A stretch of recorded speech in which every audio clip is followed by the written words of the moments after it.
a woman has just received the highest crown that exists. She stands before a crowd too vast to count, and in that instant her eyes fix on a single face, and she speaks a name.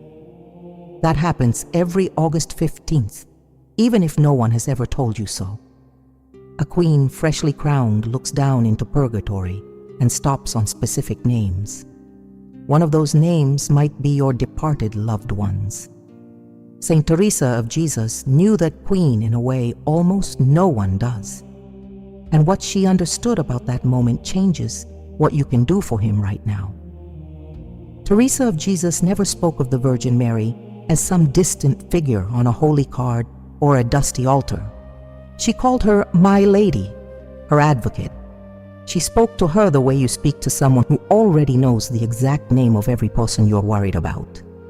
And in one of her deepest moments of contemplation, she understood something about the day that Lady was taken up to heaven, body and soul, that very few Catholics have ever heard explained clearly. Before we go further, think of your departed loved one. Think about whether they prayed the rosary in life, wore a scapular, lit a candle before an image of her without you ever fully knowing it. Write it in the comments, the name and that gesture. Naming them now is part of what you're about to understand. What comes next, you won't hear anywhere else. And you need the whole thing because every part depends on the one that follows.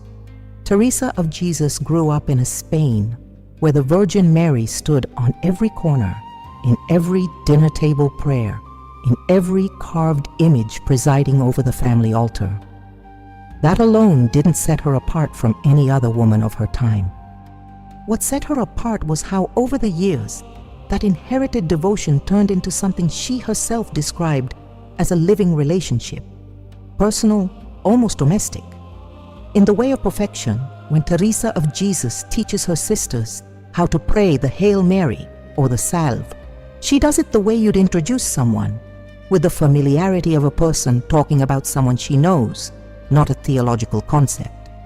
The Salve Regina, the prayer the Carmelites recited at the close of every day, calls Mary our advocate, and the saint would linger on that word with an attention her sisters noticed.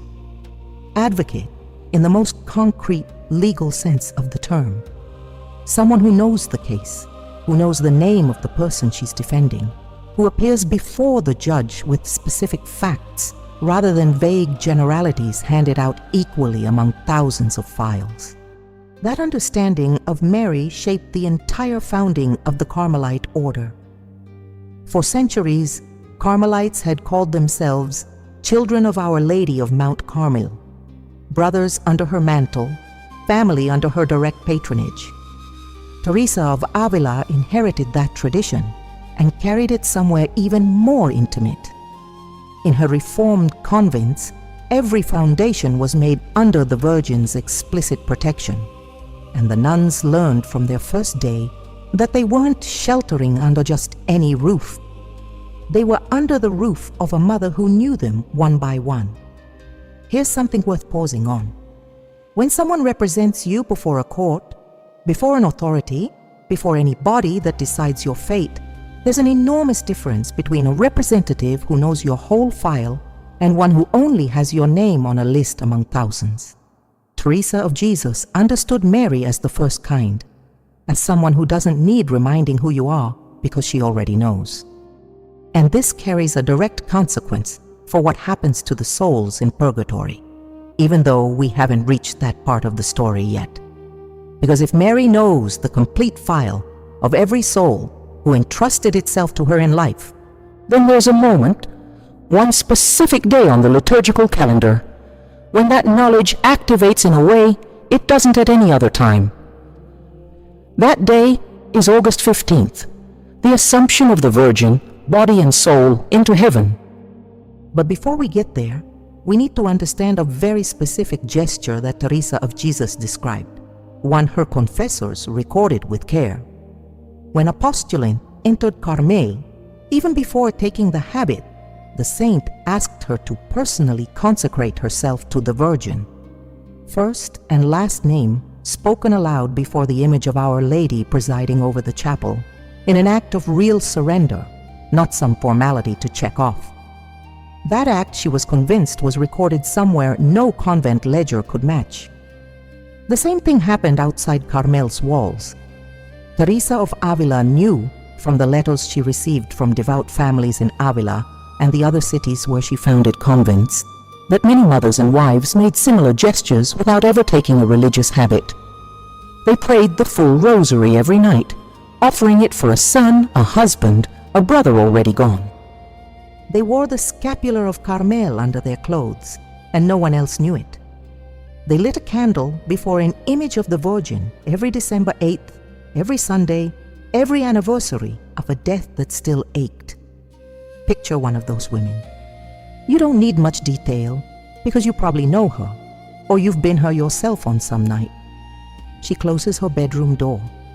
She takes out a rosary worn smooth by the years, the beads polished from passing so often between her fingers. And she starts to pray without expecting anyone to see or hear her.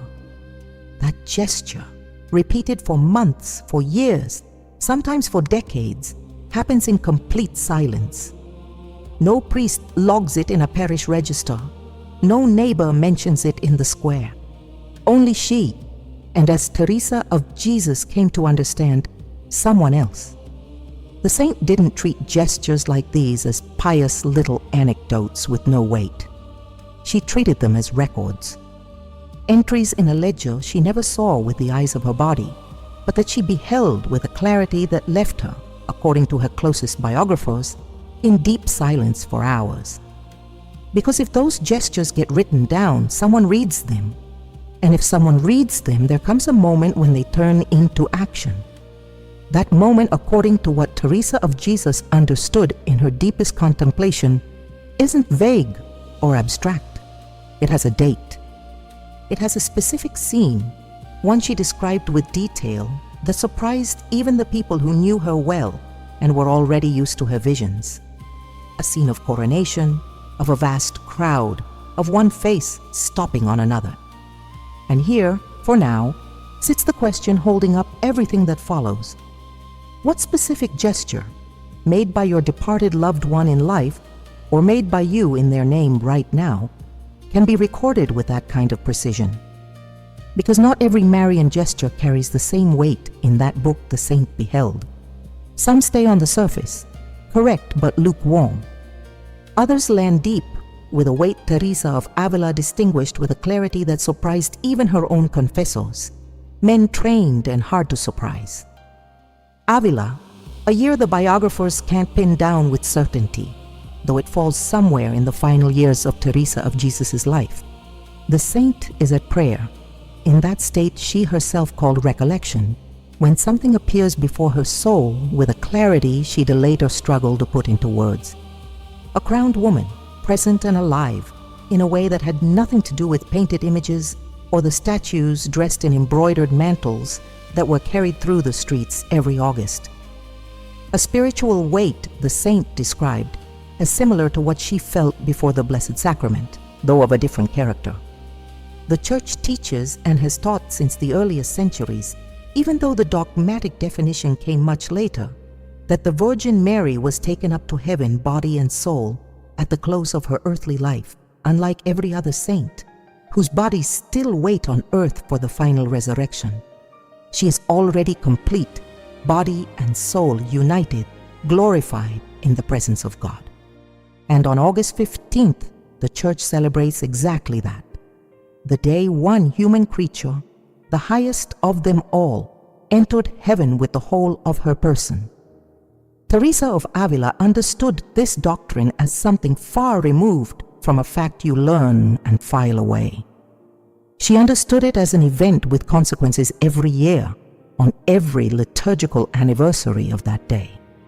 Because if the Assumption was a passage, an entry, a coronation, then every August 15th, the Church isn't only remembering something that happened once, it's reliving liturgically something that still has an effect in the present. This is worth explaining slowly, because here's the heart of what the saint beheld. When a king or queen is crowned, that act doesn't end the moment the crown touches their head. The coronation opens a reign, and a reign carries specific functions: to govern, to judge, to protect, to intercede before other authorities on behalf of one's subjects. Mary, crowned Queen of Heaven and Earth, didn't stop exercising those functions when the heavenly ceremony of her Assumption ended. She began exercising them. And here something opens back up from the start of this story closes. What Teresa of Jesus saw in her contemplation went far beyond the pious image of the Virgin entering heaven among angels and celestial music, though there was something of that in what she described too. She saw the exact moment that entrance turned into authority. The instant the mother added to her motherhood the crown of a queen with the power to intervene directly. The Carmelites who accompanied the saint in her final years remembered that she spoke of this mystery with an emotion different from what she showed for other feasts on the calendar. Something denser, more weighted with consequence, far from the simple joy of an ordinary celebration. Like someone attending the inauguration of a person about to decide things that matter to them directly. And this leads to a question that opens now and won't close yet. If a queen's coronation launches specific functions of governing and interceding, why would August 15th carry a special quality of personal recognition toward the souls in purgatory, different from what the Virgin exercises the rest of the year? Because Mary intercedes always, every day, in every prayer directed to her. Any Catholic knows that from the most basic catechism. But Teresa of Avila understood there's a difference between constant, daily, general intercession and what happens on the exact day the coronation itself is commemorated. Think of any human authority you know.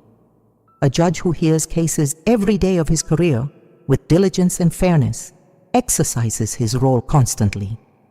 But on the day of his swearing in, the day he formally takes office, there's something different in the air. That day he looks toward the future with special intensity. He reviews, if only mentally, the cases that most urgently need his attention. He commits himself in a renewed way to those he's about to serve. Think, too, about what happens in any family on a wedding anniversary compared to an ordinary day of married life. The love between spouses doesn't change in nature between February 14th and February 15th. But there's something about the marked date, the gesture repeated every year, that concentrates an intention, a more conscious attention toward the person you love, that ordinary days dilute among housework and errands. The Church understands her liturgical feasts this way, as moments that concentrate a reality that always exists but is lived with a different density on that day, rather than as switches that turn on something otherwise dark the rest of the year. That, according to what the saint understood, is what happens with the Virgin every August 15th.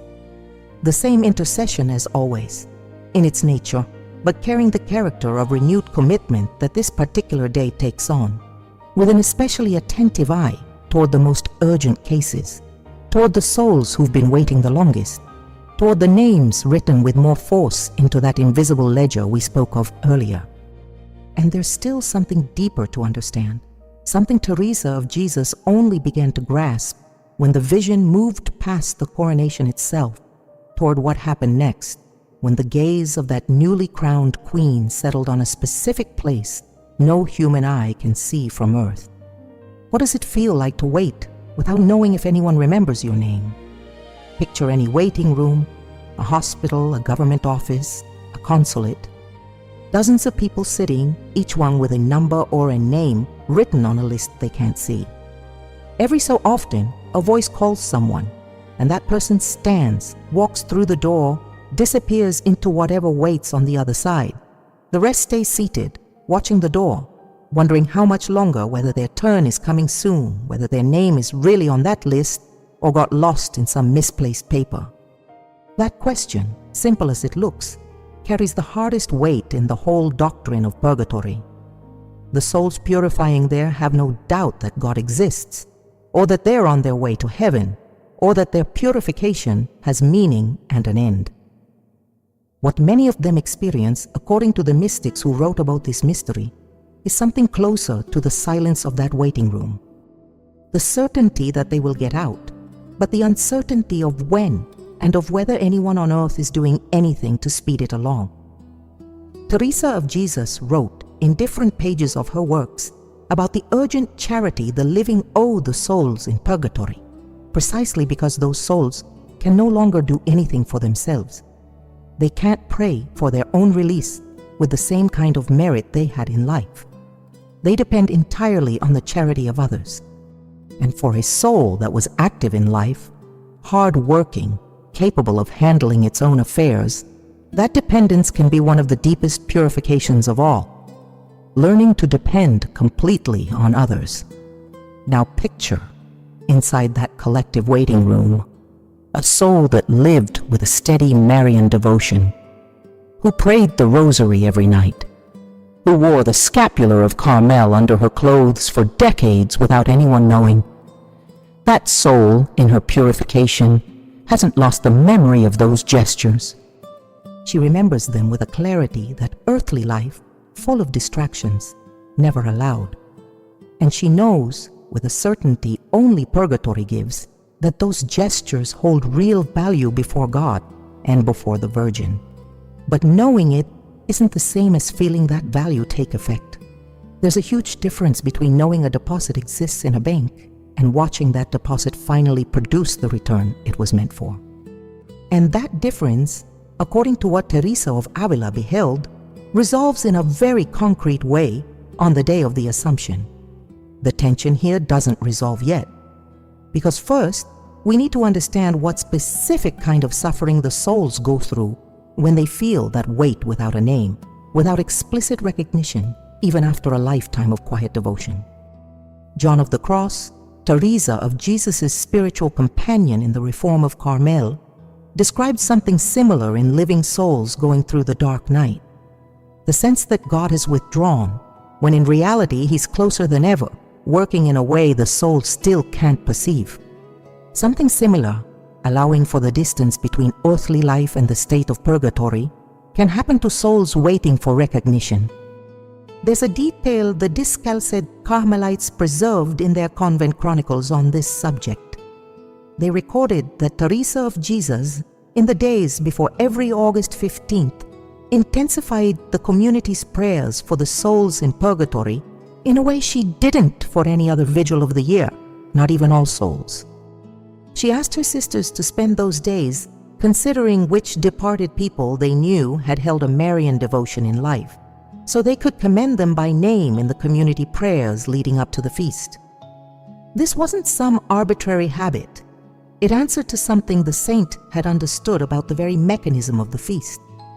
If on August 15th the Virgin looks with special attention toward the souls carrying her name written in the ledger of devotion, then the days before are when the living can reinforce that entry, can make sure their departed loved one's name is written more firmly, more clearly, closer to that gaze about to fall on purgatory within hours.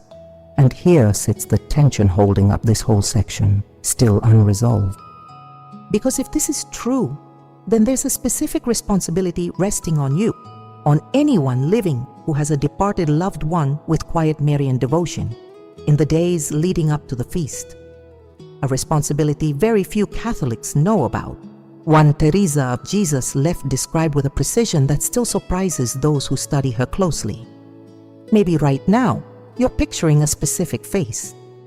A mother, a father, a grandparent who wore a scapular without you knowing until after their death, when someone found it among their things. That face that just came to your mind isn't a coincidence. It's exactly the kind of soul everything that follows is about. Hold on to that face.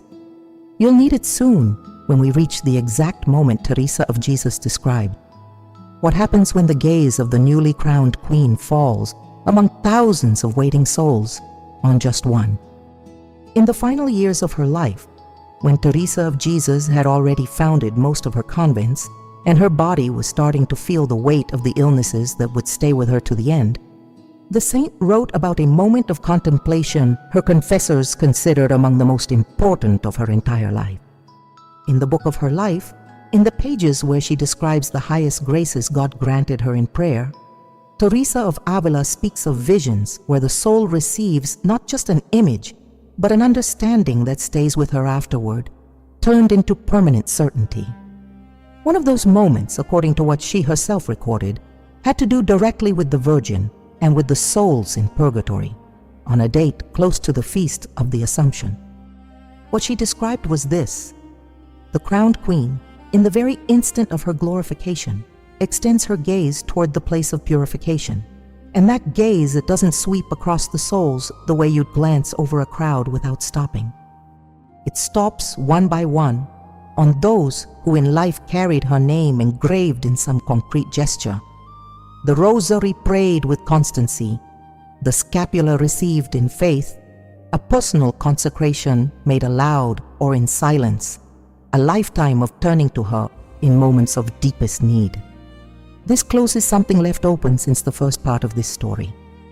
The gesture that gets recorded, the one Teresa of Jesus distinguished so clearly from the surface-level gestures, is exactly this: any act of personal, conscious surrender to the Virgin made in one's own name, even in the silence of a room with no witnesses.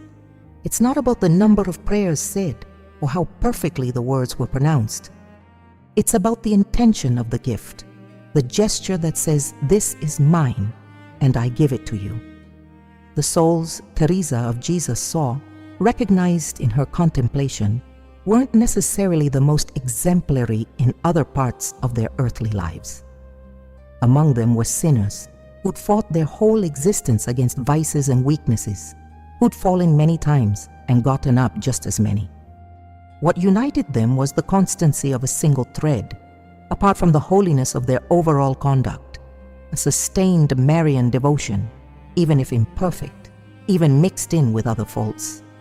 This holds a deep lesson for anyone listening to this story while thinking of a departed loved one.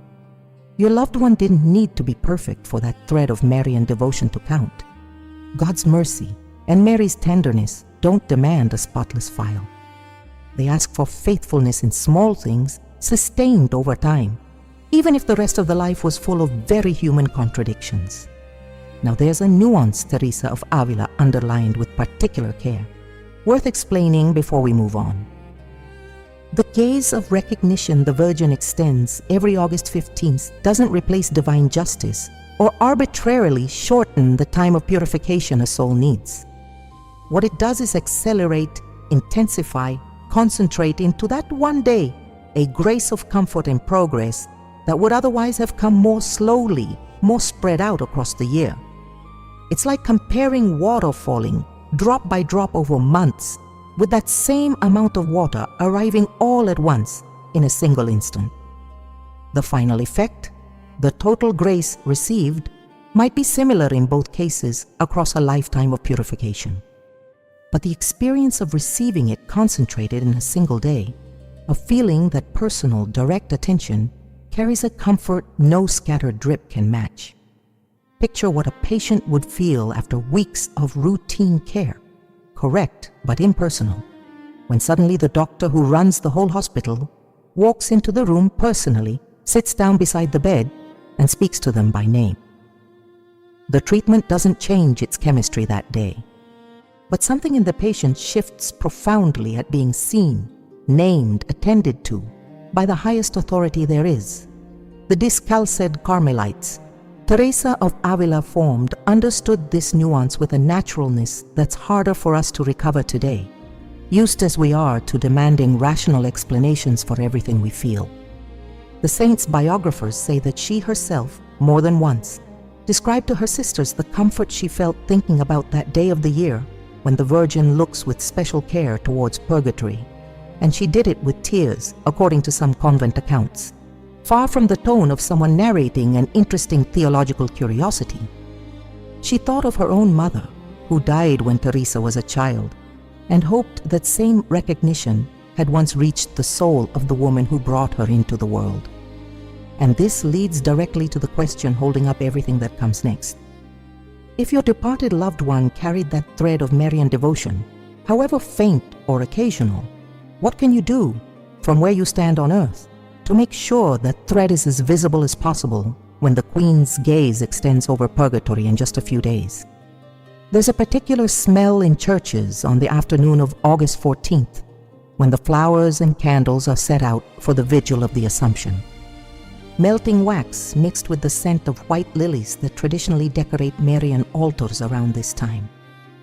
That smell, if you've ever stood in a church that afternoon, probably stayed with you without your noticing it consciously. Teresa of Jesus, during her years as a traveling foundress, crossing the dusty roads of Castile from one convent to the next, described in some of her letters how the vigils of the great Marian feasts transformed the mood of her communities. The sisters withdrew into prayer earlier than usual. The convent's silence grew heavier, more charged with expectation. And the saint, according to those who knew her in those days, spent long hours alone in the chapel, in a stillness her confessors described as different from her ordinary recollection. On one of those vigils, the one before an Assumption whose exact year historians can't pin down with total certainty, Teresa of Avila experienced something she later described with a sensory detail that's striking for its precision. She spoke of a light that came from no candle lit in the chapel, a light that filled the space without casting shadows, and a silence full of presence, very different from the mere absence of sound. Inside that light and that silence, the contemplation moved toward the scene we already know. The coronation, the Queen extending her gaze. But this time, Teresa of Jesus added a detail that doesn't appear as clearly in other accounts of the same vision. She described the face of one of the recognized souls, without precise physical features, because souls in purgatory don't keep the bodily appearance we know on earth, but with something she called the gesture of the soul, a spiritual expression that conveyed relief, gratitude, and an astonishment she compared, in her own words, to that of a child called by name in the middle of a crowd where he thought he was lost. That gesture of the soul, that specific astonishment, might be the most moving detail in the whole contemplation the saint left recorded about this mystery, because it reveals something beyond the abstract doctrine of indulgences and merits. It reveals an affective dimension, almost maternal in the deepest sense, of what happens when the Virgin recognizes a soul by name. Think of the moment a small child, briefly lost in the crowd of a market or a fair, suddenly hears his mother's voice calling him. Nothing in ordinary human experience compares to that relief. The fear vanishes instantly. His bearings return. His whole body relaxes because he knows with instant certainty that he's no longer alone, that someone has been actively looking for him and has found him. According to what Teresa of Jesus contemplated, something of that same quality, lifted to a spiritual dimension no earthly example can fully match, happens in the soul in purgatory, who is recognized on the day of the Assumption. It goes far beyond a simple technical step forward in her purification, beyond some shortening of the waiting time measured in an abstract spiritual unit. It's being found. It's experiencing, in the middle of a purification that stays real and necessary, a moment of maternal comfort that sustains her and strengthens her to keep going. Theologians who've studied Teresa of Jesus' Mariology agree that this affective dimension never contradicts the firm doctrine on purgatory as a state of necessary purification. The Church teaches clearly that no soul leaves purgatory before being fully purified, and that satisfaction for sin carries its own unbreakable justice. What the saint's contemplation adds doesn't change that justice. It surrounds it, accompanies it, makes it more bearable for the soul going through it. The same way a mother's presence at a sick person's bedside doesn't speed up the medical cure, but completely transforms the experience of living through the illness. And this raises something worth holding carefully before moving forward. If this recognition carries such a personal quality, so close to a mother searching for her child, then the question that follows isn't only theological, it's deeply practical and urgent. Is there anything you can do in the days left before August 15th to make that call reach your own departed loved one with more strength. Hold on to that image of the lost child at the fair and the mother's voice. That simple, almost childlike image is going to stay with you through what comes next, because the following section of this story is about exactly that. How, from right where you are now, you can give that Heavenly Mother's voice more reasons, more concrete reasons, to stop on the name you carry in your heart. According to the spiritual tradition the Discalced Carmelites preserved, the one Teresa of Jesus passed down to her foundations, there are 3 specific things a living person can do in the days before August 15th to strengthen a departed loved one's thread of Marian devotion, even when that person didn't appear in life to have much of a Marian prayer life at all. The first is the simplest and also the deepest. Name them. Say your departed loved one's name out loud, specifically in front of an image of the Virgin, asking that name to be joined, even in a new way, to the gesture of devotion you yourself, the living one, are making in that moment. Teresa of Avila taught her sisters that a prayer offered for someone else doesn't only benefit the one receiving it, it can also, in some mysterious way, the saint never tried to pin down with full theological precision, lend the departed the merit of the living gesture a family member makes in their name. This means something very concrete for anyone listening to this story while thinking of a father, a mother, a husband who never prayed the rosary or wore a scapular in life. You can do it now in their name, and that act, according to Teresian teaching, doesn't get lost in the void. It becomes a kind of spiritual loan, a devotion you carry out that applies to their benefit, joining your own thread of faith to theirs, even if theirs in life barely existed at all. The second action is renewed consecration. If your departed loved one ever had, even briefly, some gesture of Marian devotion, a medal received at their first communion, a scapular put on at baptism out of family custom, a holy card kept in a wallet for years without much conscious thought, that original gesture can be renewed. You can take in their name that same object or an equivalent one and consecrate it again to the Virgin this week, explicitly asking that consecration to apply to your loved one's soul. The Carmelites of Avila practiced this often enough that their chronicles note it in some detail. When a family came to the convent asking for prayers for someone recently deceased, the sisters would ask, following the saint's direct instruction, whether the person had owned any object of Marian devotion in life.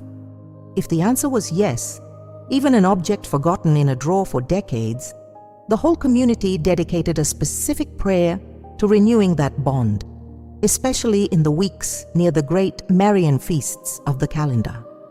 The third action, maybe the least known of the 3, has to do with Mass. Attending Mass on August 15th, or one of the novena Masses many parishes celebrate in the days before, and specifically offering that Mass for the departed soul with an explicit Marian intention, meaning asking not just for that soul's eternal rest, but specifically that the Virgin, on the day of her glorious coronation, extend over that soul the recognition we've been talking about. Teresa of Jesus insisted heavily that specific intention in prayer matters a great deal. It's not the same thing to pray generically for all the souls in purgatory as to pray with a specific name and a specific request aimed at the exact mystery being celebrated that day. Generality dilutes, specificity concentrates. There's a fourth element still, more intimate than the others, one the saint reserved for those who'd already practiced the first 3 with some consistency. It involves offering on the day of the Assumption itself a small but real personal sacrifice, giving up something concrete, a pleasure, a comfort, a moment of leisure, and offering that renunciation joined to the prayer for the departed as a gesture of love that imitates, on a small scale, the total surrender the Virgin herself made of her own life, far from any painful penance sought for its own sake. Picture a concrete case. So the first 3 actions stop being an abstract list.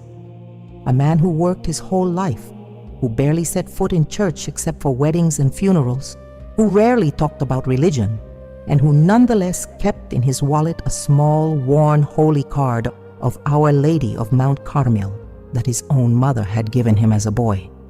His children, years after his death, find that card while going through his things. They don't know what to do with it. They put it in a drawer, not knowing that little scrap of paper is exactly the thread Teresa of Jesus talked about. If one of those children, this week, takes that card, sets it before an image of the Virgin in their own home, says their father's full name out loud, and renews a consecration probably no one has renewed in decades, they're doing exactly what the saint taught. The name is enough, along with sincere intention, and the Virgin to direct it to. No complicated rites, no Latin formulas to memorize. All of this leads to a question that can't be put off any longer. Because knowing these 4 actions doesn't do much good if you don't understand, with all the clarity Teresa of Jesus left behind, the exact moment these actions produce their fullest effect. Stop for a moment before reading or listening further. Think about the exact hour when, according to liturgical tradition, the Vigil of the Assumption is celebrated, and the hour when August 15th itself dawns. Because the moment these 4 actions produce their fullest effect isn't just any moment within the day. It has a specific window of time, one Teresa of Jesus marked with a precision that surprises even scholars deeply familiar with her writings. Remember what was said about vigils earlier. The afternoon and evening of August 14th, the whole church prepares for the feast. It's a time of transition, of threshold, of moving from the ordinary into the extraordinary. And it's exactly in that window, between the sunset of the 14th and the dawn of the 15th, that Teresa of Avila placed the moment of greatest receptivity for the 4 actions we've described. Consider why this makes sense within the spiritual logic we've been following. If the Virgin's coronation is commemorated liturgically at dawn on the 15th, and if that coronation is the instant the Queen's gaze extends over purgatory, then gestures made right before that dawn arrive, so to speak, at the moment of closest proximity to the scene itself. It's like handing someone a letter right before they open the door, instead of leaving it in a mailbox days earlier where it might sit unseen. Notice what this means practically.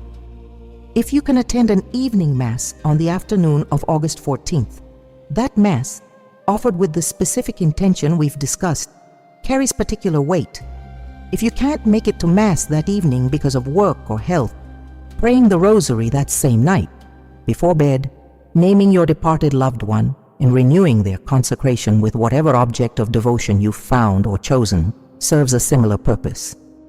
Remember too, something Teresa of Jesus insisted heavily on teaching her younger sisters. Interior disposition matters as much as the outward gesture. It's not enough to say words mechanically while your mind wanders elsewhere. You need, as much as your strength and circumstances allow, a real moment of recollection, even a brief one, where your attention centers fully on your departed loved one's name and on the request you're making. Consider, too, a detail many devout families have no idea about. The Church grants, on the Feast of the Assumption, an indulgence tied to the day's devotional practice. Under the usual conditions, the Holy See sets for the great Marian solemnities, recent confession, Eucharistic communion, prayer for the Pope's intentions, and interior detachment from all sin, even venial. This indulgence, applied specifically to a departed soul, adds to everything already described without replacing it.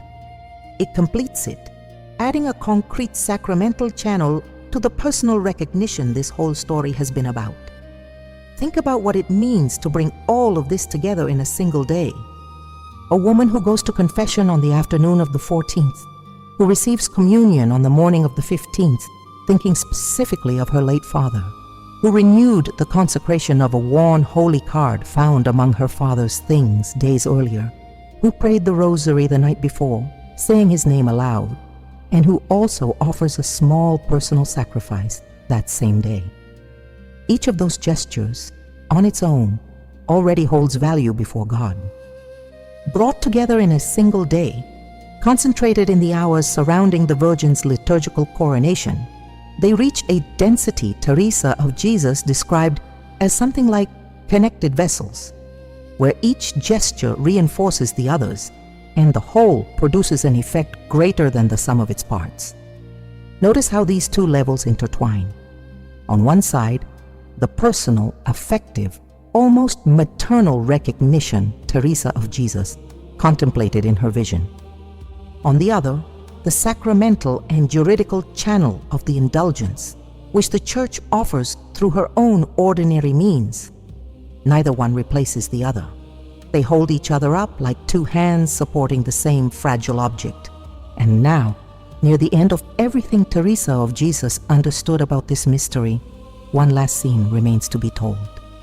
The scene that closes the circle that began with a woman praying the rosary in the dark, and ends with that same woman, without knowing it, becoming the reason a name gets written in its own light in the book the crowned queen opens every August 15th. That scene isn't generic. It has a place, an hour, a specific face that Teresa of Avila described in detail her confessors, men used to examining visions with rigor and professional skepticism, never managed to doubt. "Do you see her?" one of the sisters closest to Teresa of Jesus asked her, according to the Carmelite chronicles, noticing that the saint had gone still for a long stretch of time in the chapel, her face transfigured by something only she could perceive. And the saint, once she could finally speak, answered with a line her sisters carefully preserved in the memoirs they later wrote about her life, that she had seen a simple woman, already elderly, a worn rosary in her hands, and that this woman, in the very instant of the Virgin's coronation, had been called by name out of purgatory toward a light waiting for her further ahead. That woman, according to what Teresa of Avila described in more detail in private conversations her confessors recorded separately, hadn't been a public figure, or a religious sister, or someone known for extraordinary virtue. She had been, in the saint's own words, a woman of the people, the kind no one remembers by name in the chronicles, but whom God and his mother knew perfectly.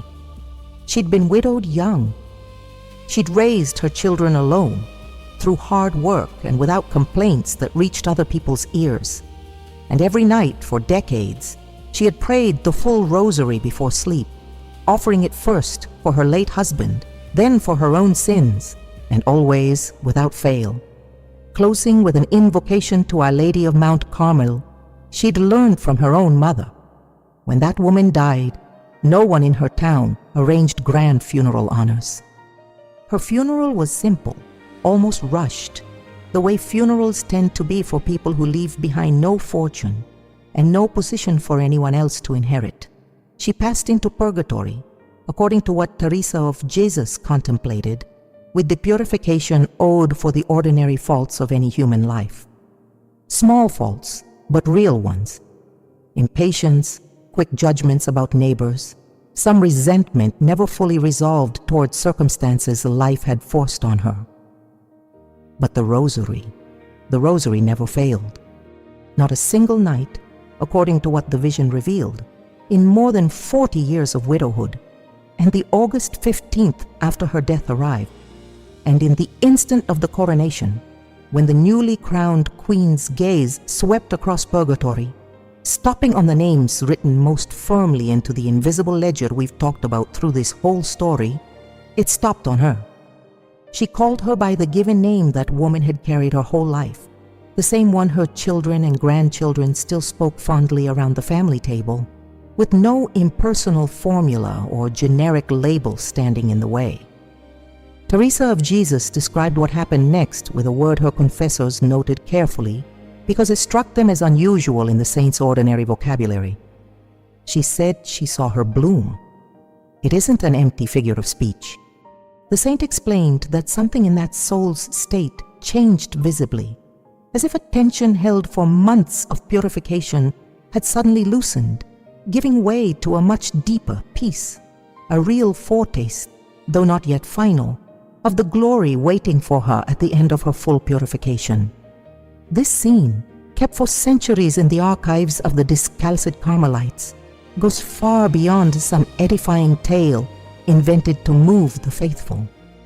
It's the contemplation Teresa of Jesus actually lived, one she considered important enough to ask her confessors to record with care, precisely because she wanted it to reach, someday, people she herself would never meet, people separated from her time by centuries, people who today, right now, are listening to this story while thinking of their own rosary, their own departed loved one, their own name, already written or still waiting to be written in that invisible ledger. Because that simple woman from Teresa of Avila's account could easily be your own departed loved one. Or it could be you years from now, if you hold on to with faithfulness the thread of devotion you started today. The open question from the start of this story: what specific gesture gets recorded with enough force to earn that call by name, finds its full answer here. It's exactly this: a rosary held on to with constancy, even if imperfectly, a name spoken with love, and a date, August 15th, when all of that turns into a real personal call, impossible to mistake for anything else. Maybe now you understand why Teresa of Jesus insisted so strongly, in her final years, that her sisters carefully note down the names of the departed commended before every August 15th. She did it because she had seen, with her soul's own eyes, what it means for someone to be called by name in the exact instant a newly crowned queen extends her first governing gaze over the kingdom she has just received, nothing like some bureaucratic formality. And that kingdom, according to what the saint contemplated, includes in a very special way the souls in purgatory who carry, even in some quiet corner of their earthly story, a thread of love toward the mother who now reigns over them. Stay here a moment still, hands open on your lap like someone who's just been given something and doesn't quite know where to put it yet. Because that's exactly what just happened. You've received something. Think about what you knew this afternoon before you started listening to this, and what you know now. Before, August 15th was a date on the liturgical calendar. Important, sure, but distant, almost abstract, one more Marian solemnity among the many that passed through the year. Now you know that day has a specific face. You know there's a newly crowned queen who extends her gaze over purgatory, looking for names, and that those names come to her memory through the quiet weight of gestures that maybe you yourself or your departed loved one carried for years without knowing you were writing something into an invisible ledger. Think too about the path you walked to get here. You started with a question that ached, whether your departed loved one has a name someone remembers in heaven. You passed through the story of a saint who called the Virgin My Lady with a familiarity few Catholics have ever felt allowed to have.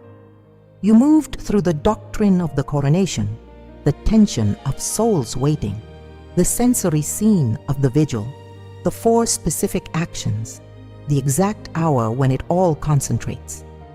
And you arrived finally at the woman with the worn rosary, living proof that everything before this is far more than theory. It's a real possibility that already happened once and can happen again. Think of the woman with the worn rosary, the one Teresa of Jesus saw bloom the instant of the coronation. From this moment on, she stops being some distant anecdote from the 16th century and becomes a real possibility for your own family's story.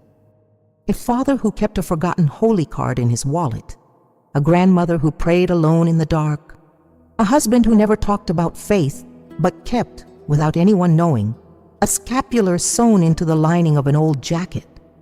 Everything you've heard today doesn't stay in the realm of interesting information. From now on, it becomes something you can actually do. And that, in a world where so many spiritual teachings float around as pretty ideas with no real application, is a gift rarely received in full. Today, you received it in full. The doctrine, the scene, the practical detail, the exact hour, The words you need to name what maybe you felt for years without knowing how to put it into words. And now I want to stay with you a moment longer before you go on with your afternoon or your evening, because there's something important that shouldn't stay locked inside this one video. Everything you just learned about August 15th is part of something much bigger. The entire calendar of Marian graces and prayers for the departed that the Church keeps throughout the year. One Teresa of Jesus contemplated in detail, very few Catholics ever get the chance to know in full.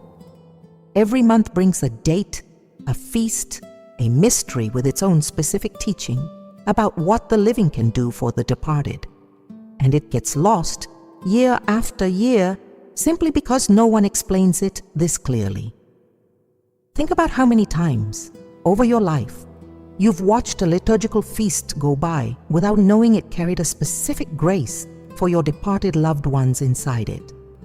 The Nativity of the Virgin in early September, the Exaltation of the Holy Cross a few days later, the Feast of Saint Michael the Archangel, with its own teaching about what happens in the exact instant of death, and later, the whole month of November, given entirely to the blessed souls, with a full octave of daily graces most of the faithful know nothing about, even though the Church offers them every year with no condition beyond the will to use them.